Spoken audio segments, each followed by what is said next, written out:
Anthony Black reportedly missed last night's Summer League game with a sprained left ankle. We're going to get into whether or not this is his last Summer League game and what this could potentially mean for the young guard going forward, and what will the guard rotation for the Orlando Magic look like in the upcoming season. But first, guys, if you're watching this video, you're most likely not subscribed to the channel. So join the 3.5%, move over from the 96.5%, and subscribe to Magic Digest. It's the easiest and most effective way to help the channel grow so we can continue to pump out Orlando Magic basketball content for you guys. Now, let's get into the initial report that obviously ruled Anthony Black, or that reported that Anthony Black was going to be ruled out for the game yesterday.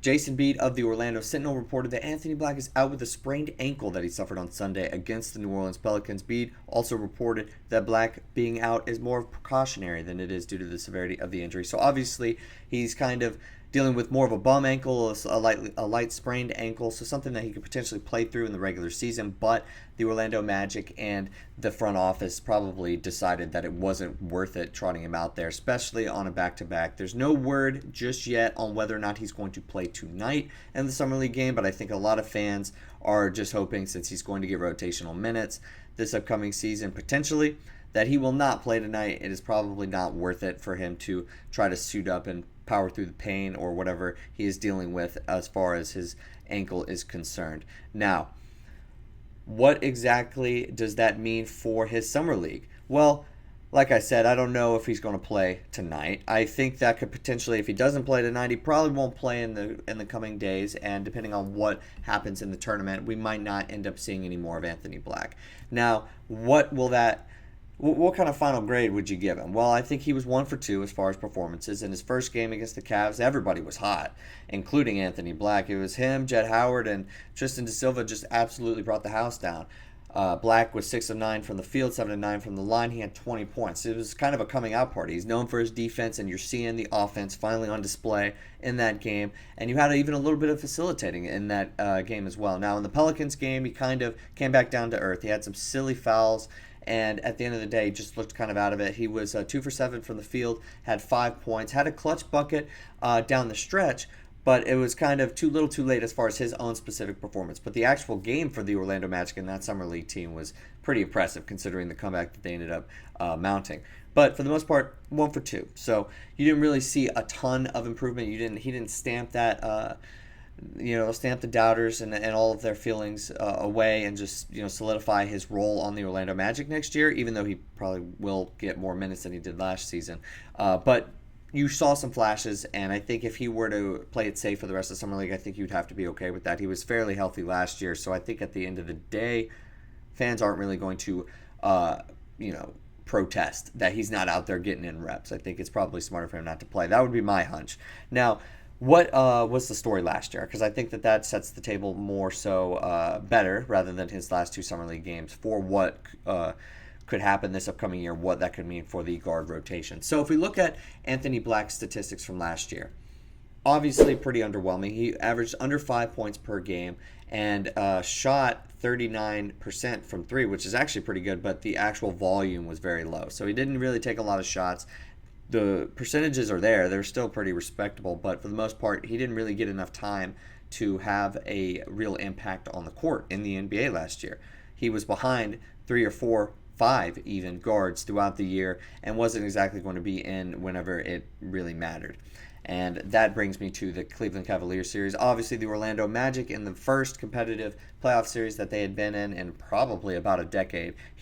Anthony Black did not see much time at all on the court, and I think that made a lot of fans question about what he could end up being in the NBA, because why is Jamahl Mosley not playing him? Why is he not out there trying to guard Donovan Mitchell, trying to shake things up? Because obviously Anthony Black, if you're wondering, if you're new here, he's an amazing defender. He potentially could be the 4th best defender on this Magic team on the floor at the same time. So imagine he would be playing with the other best defenders on the league. That lineup itself would lock down every team in the NBA, and it would just mainly be a struggle to score. But the main point is he didn't get minutes, and he's great defensively. So why is that? What exactly are we looking for? Well, I think at the end of the day, it was just trust with Jamahl Mosley last year. He had a veteran, Markelle Fultz, who is now gone. He had Jalen Suggs and Cole Anthony. Those are guys that he believes that are going to potentially be the point guards of next year, the facilitators, the main guys with the ball, not Anthony Black. So I think for the most part, you weren't really going to see him,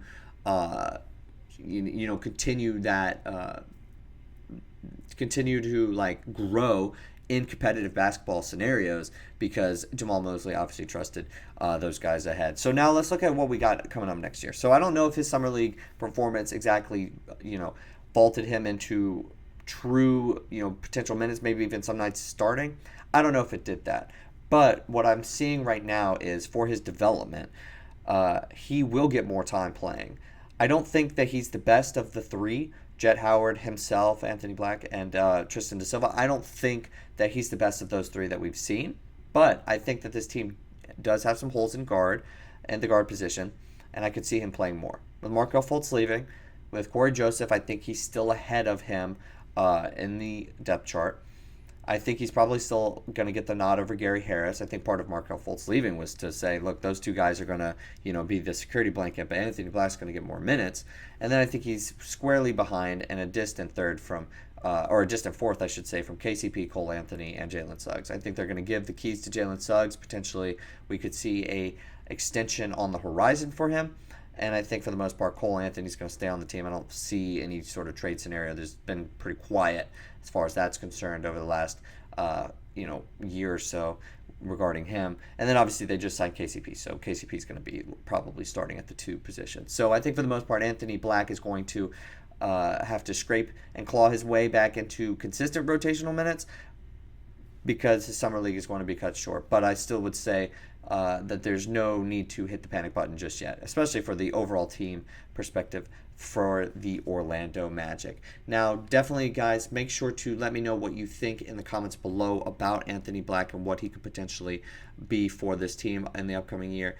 But I did want to get into one more thing before we get out of here, and that is going to be Pat Williams, obviously one of the integral parts of the organization for the Orlando Magic and for the growth of Orlando Magic basketball. He has passed away, unfortunately. He was one of the individuals that was able to bring basketball to Orlando. He is the co-founder of the Magic, and he worked in the NBA for over 50 years. He was a key push in Orlando getting a basketball team 35 years ago. And he was able to get his wish granted in 1987. He'd worked on many teams in the NBA prior to being a part of the Orlando Magic organization. He was the general manager in 1996 and was promoted to senior vice president during that time as well. Adam Silver said there's no Orlando Magic without Pat Williams. He was held in such high regard in the basketball community and was a friend to me and so many generations of league executives. Pat was never at a loss for a kind and supportive word, and always brought great enthusiasm, energy, and optimism to everything he did throughout his more than 50 years in the NBA. So I know, guys, we're ending on a little bit of a sad note, but definitely wanted to mention that as Orlando Magic fans. Pat Williams is one of the greats, and he will definitely be missed. But guys, that's all the time that we have for today. I will see you guys in the next video with more Orlando Magic basketball news. But until then, I'll see you later.